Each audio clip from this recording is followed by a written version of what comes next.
While it's still up in the air whether we'll ever get a new entry in the Crash or Spyro series, Activision is continuing its trend of tickling your nostalgia with another HD remake of a PlayStation classic. This time it's Crash Team Racing's turn, and luckily for gamers, it's a game that continues to stand the test of time.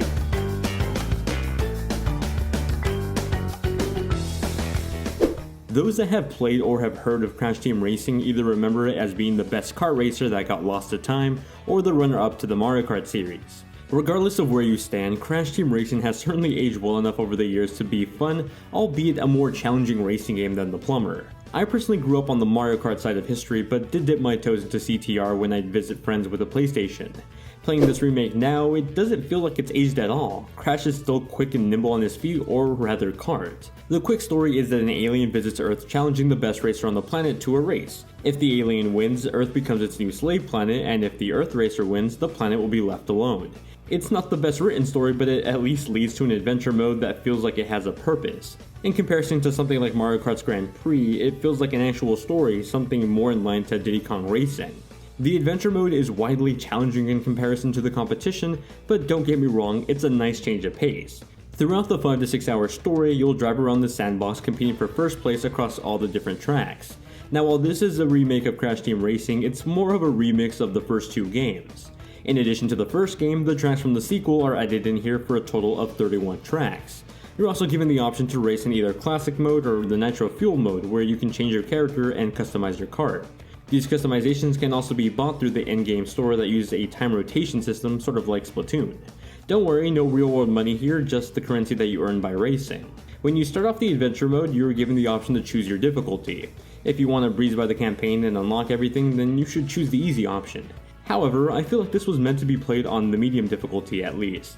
Here I felt a balance of challenges and learning curves that pushed me to be a better racer. The classic kart racing formula is still here: complete 3 laps around the track and hit the item boxes that can then be used to cause hell for your opponents. The major difference with CTR is a drifting mechanic called the power slide. While making a turn, you can press the jump button and drift while a meter at the bottom builds up your turbo boost.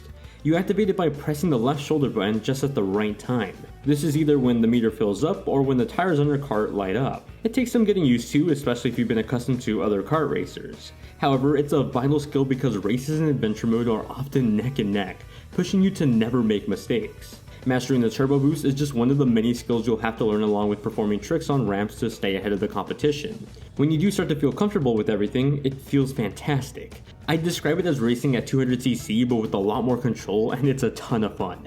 Every few races you'll then come across a boss race that has you 1v1ing an unlockable character. These are perhaps the most challenging parts of CTR, but not for the right reasons. Bosses are rubber banded throughout the race, leaving little to no gap between you two. This means that any small mistakes or any lead that you have on the boss will quickly be challenged when you're close to finishing the race. It feels claustrophobic at times and very unfair, regardless if you're doing well in executing power slides. Outside of the traditional campaign is the local arcade mode, and that lets you race, time trial, and battle it out with friends across the stages from the first 2 CTR games. At some point in the future, content from the 3rd game will also be added as DLC. Being able to race with up to 4 players locally is convenient for quick races with friends at a party. However, if you're playing on the Switch, you're limited to only 2-player split screen in handheld mode.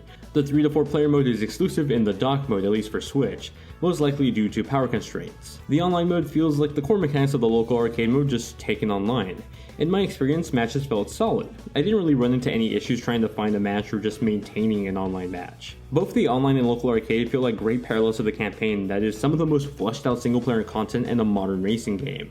It's sad to say that this is pretty rare, so it's great to see it back with this classic, even if it's not as approachable as other kart racers.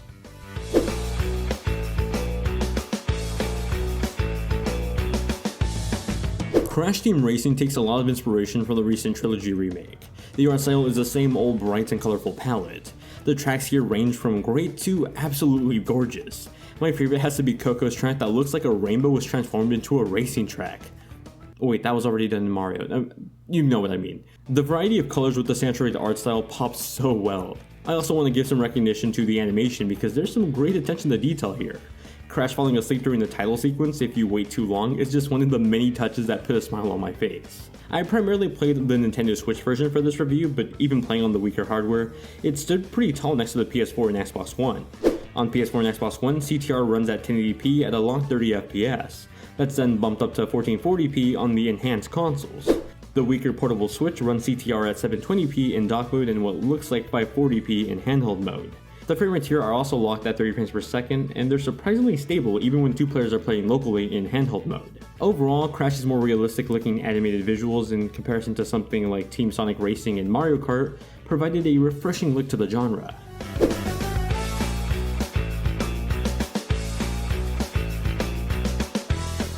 Again, just like the Trilogy remake, a lot of the songs from the original CTR have been redone here to feel familiar, yet new at the same time. With that said, I'm happy to report that these revisions don't only sound good, but in some cases sound even better than the originals in my opinion.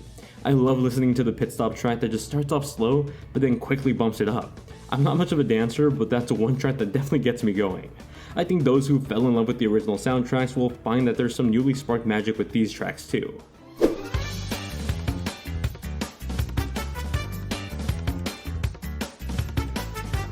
Crash Team Racing doesn't have the same name recognition that the Mario Kart series has gathered over the years, and that's honestly a tragedy.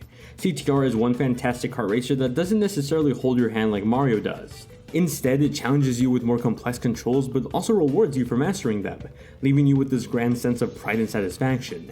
It has a learning curve to it, but one worth adapting to.